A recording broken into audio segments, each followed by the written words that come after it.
This is really a rock and rollin' ride, isn't it? It was 1971 when America's love affair with the car went lunar.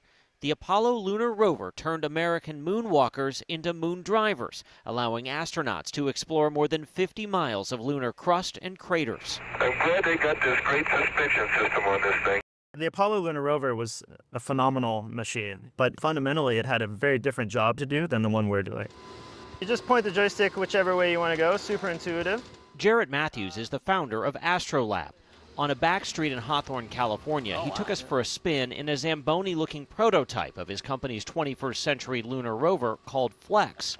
The final design for NASA will look like this, a four-wheel drive electric vehicle that can rove on its own or carry 2 astronauts and supplies.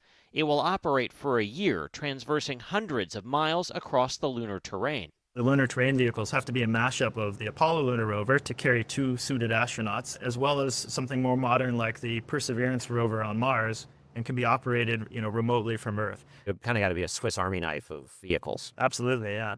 AstroLab is one of 2 companies NASA picked to build the first moon buggies for the moon base it plans to spend the next 7 years developing near the South Pole. NASA also tapped Colorado-based Lunar Outpost to build a moon buggy called Pegasus. A Blue Origin lunar lander will deliver each rover to the lunar surface. NASA is paying AstroLab and Lunar Outpost about $220 million each.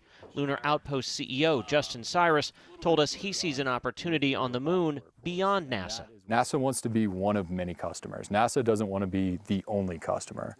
And the only way you can do that is creating a vehicle that is truly capable enough to allow for new activities on the lunar surface. You want to drive yourself? I'd love to. Okay. Steering with a joystick designed for the limited movement allowed by a spacesuit. Well, now we're really going. Yeah, now we're cooking, huh?